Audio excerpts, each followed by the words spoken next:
Need for Speed is a high-octane, action-packed game with incredible customization, a surprising amount of challenge, and some frustrating hiccups. Let's get into it right now. I said right now!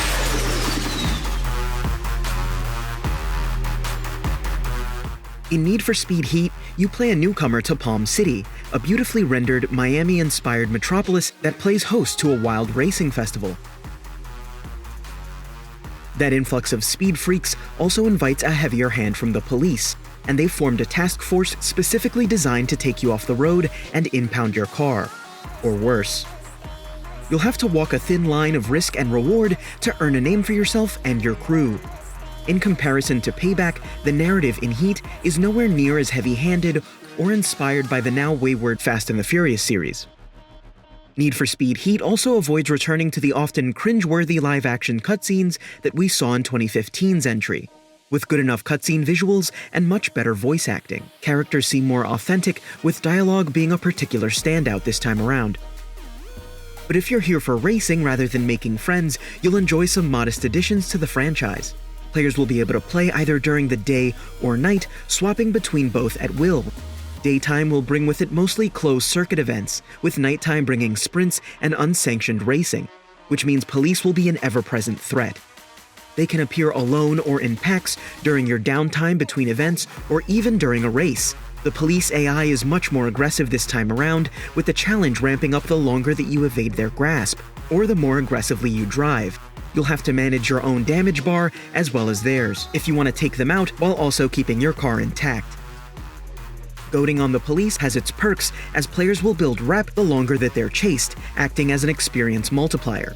Make it out safely and enjoy the rewards, get caught and lose money and resources that can make a real impact on your bank. The activities themselves run the usual gambit of circuit, drift, sprint, and off-road, with drag racing being noticeably absent from the roster. Playing during the day will net you cash to pay for those sweet upgrades, with nighttime racing earning you the rep that will give you access to better parts. And speaking of upgrades, the customization system is perfect, well, minus one glaring omission: Toyota vehicles. Players are given the ability to change body kits, wraps, bumpers, mirrors, everything they're used to, but now with even more granularity. Want to change the sound of your exhaust? Go ahead. Want to swap out your entire engine? Go ahead. And most notably, want to buy that upgrade? Earn it and buy it. The tiresome systems around inventory and upgrades from Payback are gone, and quite frankly, this is the way it should always be. But how do those souped-up cars actually feel? I didn't notice too much of a difference from 2015's entry, a game that I've logged dozens of hours into. There is, however, a new drift system that many have found contention with. Luckily, you can change that setting on the fly, allowing players to opt in or out of the new system with ease. And you'll find that the other live tuning options have returned as well, allowing you to make each ride feel just right. During races, I never experienced rubber banding, which felt rewarding whenever I built a large lead by driving well consistently. However, when it comes to police chases at night, the complete opposite is true, although it does add to the difficulty when in the context of a chase.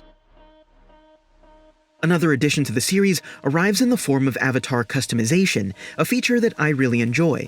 Players will choose from a set of different avatars at the game's outset, and then you can spend extra cash on a variety of cosmetics. You can also freely swap between avatars whenever you like, so you're not locked in at any point. I was surprised by a noticeable lack of microtransactions, at least as of the game's launch. And while the brand selection is rather limited, the looks are somewhat varied, but every piece does have a succinct streetwear hypebeast kind of vibe. Palm City is beautiful, with those signature Florida surprise showers making everything all the more gorgeous. Neon and reflections pull most of the weight, but it's still a visual feast to speed through as you weave through traffic and dodge police. I also appreciate the overall presentation of the game, its loading screens and stylish transitions. Need for Speed Heat doesn't only look good, but it also sounds good with an absolutely standout soundtrack. It delivers an authentic Miami feel with Latin-inspired beats and some surprising artists. But now onto those imperfections I alluded to earlier. Need for Speed is incredibly fun at its high points, but it seems like the game manages to trip over itself at the worst times. I found myself hitting invisible walls around certain edges and experienced more than a handful of system crashes. There are also odd hitches in the UI when buying upgrades and body parts. It's almost as if the game is connecting to servers to confirm my purchases, even when I'm playing offline, which is always an option for those of you who are concerned about that. These aren't massive issues, and they can probably be ironed out via patches. It's just something to note for early adopters. And it's something that gets in the way of your enjoyment a touch too often. Need for Speed Heat proves that it's more than just form, with added functions like engine swaps, exhaust tuning, multiple drift styles, and deep customization, while dropping features most of us hated from its predecessor. It has a fun narrative that doesn't get in the way, but flaws that sometimes do. If you're a fan of the series, especially when it sticks to its more tuner car culture roots, this game will be a definite pickup. For those of you on the fence, waiting for a sale may be best, as it would likely bring patches and a price drop. Whether you jump in now or wait a while, however, you're sure to have some neon-soaked, high-speed fun.